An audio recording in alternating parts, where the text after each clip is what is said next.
Most fruit plants are lying to you, not on purpose. But every time you drag the hose out in July, every time you watch a tree drop its leaves 2 months early, every time you spend another weekend trying to keep something alive that was never built for where you live, that's the lie playing out in real time. Nobody warned you, and honestly, that's not on you. That's on the way gardening has been taught for the last 50 years, built around temperate climates, reliable rainfall, and the assumption that if something struggles, you just water it more. That logic works in some places. In a lot of places, it's the exact reason your fruit garden keeps failing. Here's what I found out after years of watching plants die in the heat. The problem was never the soil, never the summer, never the lack of time. The real problem is that most people have never been introduced to the right plants, the ones that were literally shaped by thousands of years of evolution in the most unforgiving climates on Earth to thrive precisely when conditions get brutal.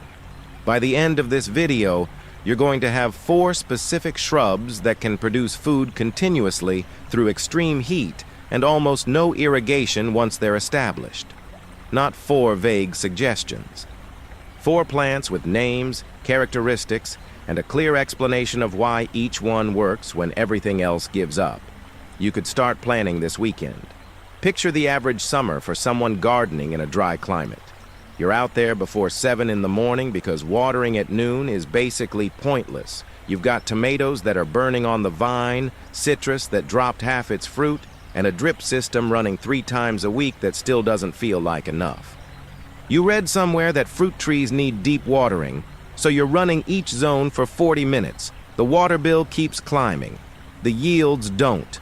That's not an unusual story. That's most people.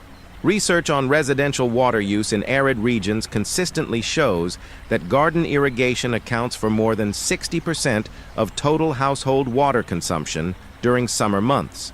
And the majority of that water goes to plants that were never suited to those conditions in the first place. Think about that number for a second. More than half your water use, every single week, spent fighting a losing battle against the wrong species. And the truly frustrating part is that the solution isn't more effort. It's not a better irrigation timer. It's not a different fertilizer or a new soil amendment. The solution has been growing in dry climates for centuries, quietly producing food in conditions that would kill a standard nursery fruit tree in a single season. No drama. No special treatment. Just roots going deep and plants doing what they were built to do. That's not a watering problem. That's a species selection problem. If this is already making sense to you, go ahead and subscribe right now. Every week I break down practical strategies for growing food in tough conditions, and you are not going to want to miss what's coming next. Now, let's talk about 4 shrubs that completely change how you think about food production in the heat. There's a reason certain civilizations survived for thousands of years in landscapes that look to most modern gardeners completely inhospitable. The Mediterranean basin, the high plateaus of Central Asia, the dry valleys of the Middle East. These weren't places where people gave up on food production. They figured something out that we largely forgot when industrial agriculture started shipping produce across continents and garden centers started selling whatever looked good in a 4-inch pot. They grew plants that belonged there, not plants that needed to be coaxed and kept on life support through summer.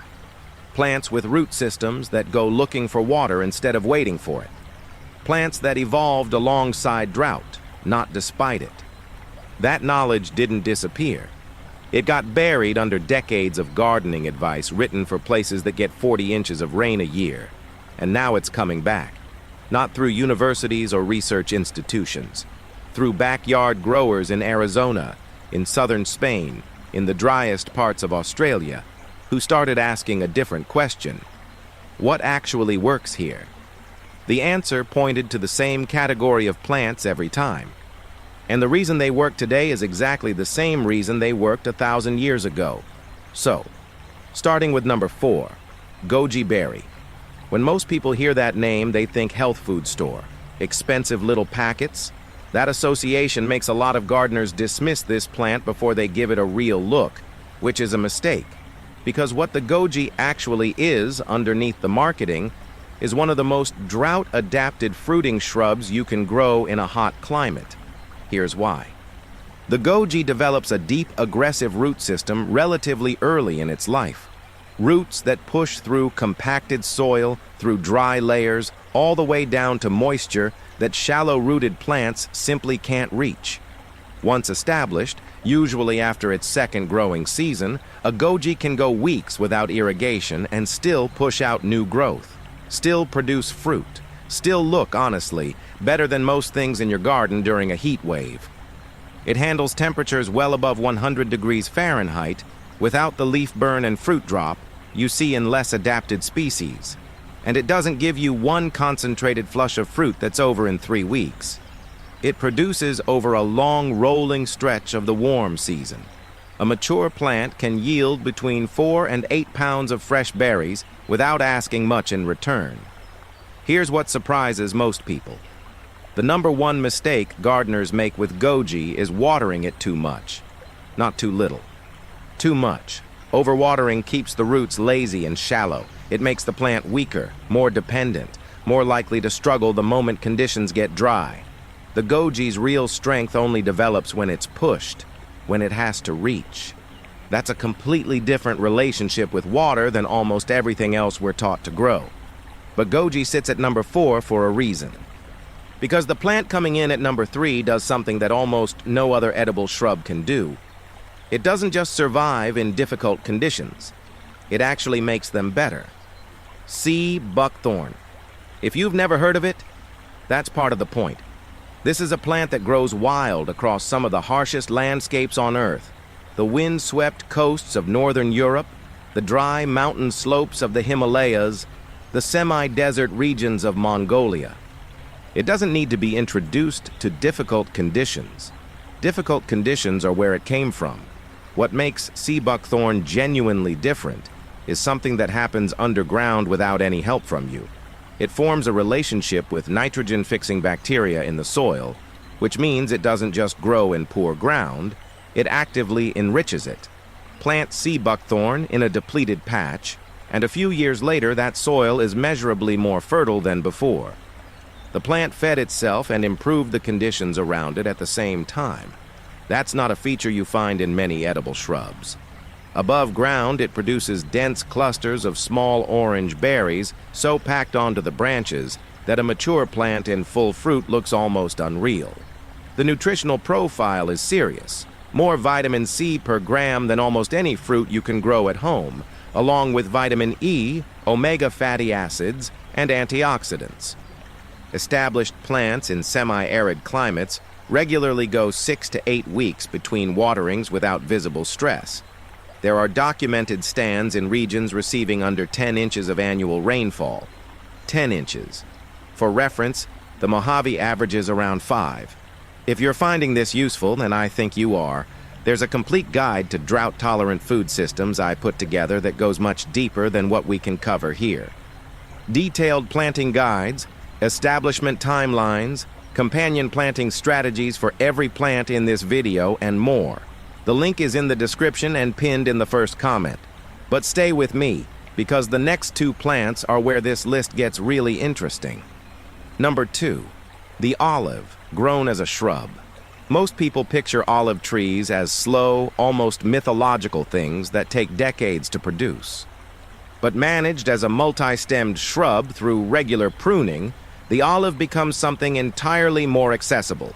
And it's been doing what it does in the driest parts of the Mediterranean for at least 3,000 years. The physiology is built for heat. Small, leathery leaves with a reflective coating that reduces moisture loss. Roots that push several meters into rocky soil. A metabolism that slows during peak heat and recovers in the evening cool. It doesn't fight summer. It waits it out.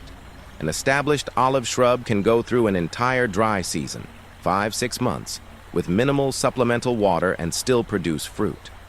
In traditional groves in southern Spain and Tunisia, mature trees receive no irrigation beyond natural rainfall, sometimes under 12 inches a year. And they produce, year after year. The olive also offers something the others don't quite match: permanence. A well-placed olive shrub can be productive for decades. There's something quietly satisfying about planting something that will still be feeding your household long after you've stopped thinking of it as a new addition. But even with all of that, the olive sits at number 2. Because the plant at number 1 does everything the olive does, and brings one more quality that makes it almost impossible to justify not growing it in a dry climate. I know what's probably going through your head right now. 4 plants, a lot of information, and maybe a quiet voice saying, "Is it really that simple?" I had the same thought. For a long time, actually. I grew up gardening in a climate where summer meant survival mode. Every July, something died. I tried the usual fixes: mulch, drip systems, shade cloth. Some of it helped. None of it solved the core problem. I was choosing plants based on what I liked to eat, not what belonged in my conditions. The shift came slowly. I started paying attention to what wasn't dying, what sat in full sun, in dry soil, completely unbothered. Almost every time, it was something in this category. I wasn't working harder after that. I was finally working with the right plants. Number 1, the pomegranate, grown as a shrub. No other plant on this list combines drought resistance, heat tolerance, long-term productivity, and fruit quality quite the same way. The pomegranate has been cultivated across the driest inhabited regions on Earth, the Middle East, North Africa, Central Asia, for over 4,000 years. It wasn't grown there because it was fashionable. It worked when almost nothing else would. Established pomegranate shrubs can thrive on as little as 12 to 15 inches of annual rainfall with no supplemental irrigation. A mature plant yields anywhere from 50 to over 200 fruits per season. That's a serious, reliable food source from something that asks very little. Here's what most people don't expect. Pomegranates actually produce better fruit under mild water stress. Like the goji, pushing the plant slightly, not drowning it in comfort, triggers its best performance. The fruit becomes sweeter, more concentrated when the plant has had to work for it. That same counterintuitive relationship with water is exactly what makes it so valuable in a dry climate. If you're not subscribed yet, do that now and drop a comment telling me which of these 4 plants you're most likely to try first. I read every single one. Now, the mistakes. Because these plants are forgiving, but there are still ways to get this wrong. The first is rushing establishment. People plant a drought-tolerant shrub, water it lightly for 2 weeks, then back off completely, expecting the toughness to kick in immediately. It doesn't. Every plant on this list needs 1 to 2 full growing seasons of regular deep watering to build its root system. You're building the infrastructure first. Once it's there, you step back. The second mistake is ignoring drainage. Drought tolerance is not the same as waterlogging tolerance. Sitting in standing water after a rare heavy rain can cause root problems quickly. A slightly raised bed or a natural slope solves this almost entirely. The third is expecting immediate production. Goji and pomegranate take 2 to 3 years before meaningful harvests. Growers who remove the plant in year 1 because it hasn't fruited are making a costly mistake. Patience in the first 2 years pays back in decades. The fourth, and this one catches almost everyone, is planting only 1 sea buckthorn. This plant needs both a male and a female to produce fruit. A single plant will never give you berries, no matter how healthy it looks.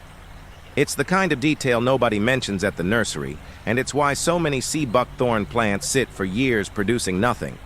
Nothing is wrong with the plant. It just needs a companion.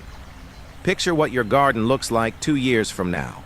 It's July, middle of the afternoon, the kind of heat that makes everything feel heavy and slow.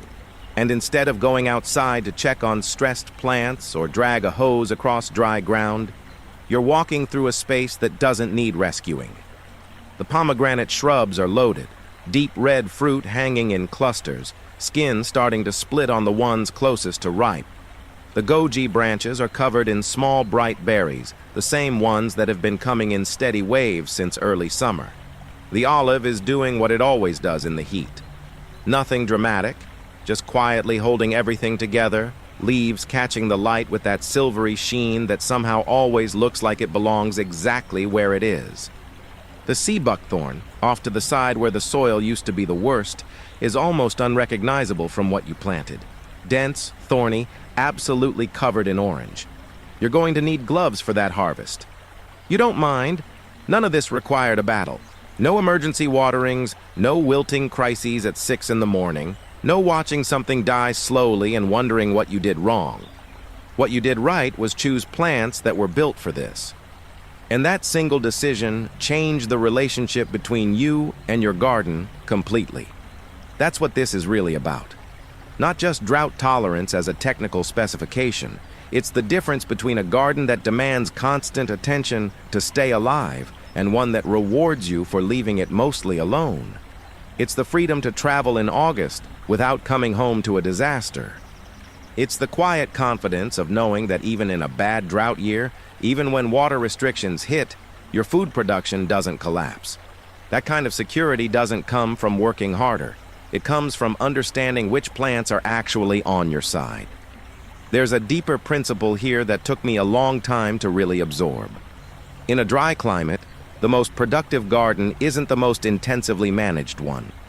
It's the one built around plants that have already solved the problem you're trying to solve. Your job isn't to fight the conditions. Your job is to find the plants that were designed for them and then get out of the way. These 4 shrubs are that answer. Not a perfect answer for every situation, not a guarantee of effortless abundance, but a genuinely different starting point. One where the climate is no longer your enemy. If this changed how you think about growing food in a dry climate, subscribe and hit the like button. It genuinely helps more people find this content. And drop a comment telling me which of these 4 you're planning to add first. I want to know what your conditions are like and what you're working with. Every comment gets read.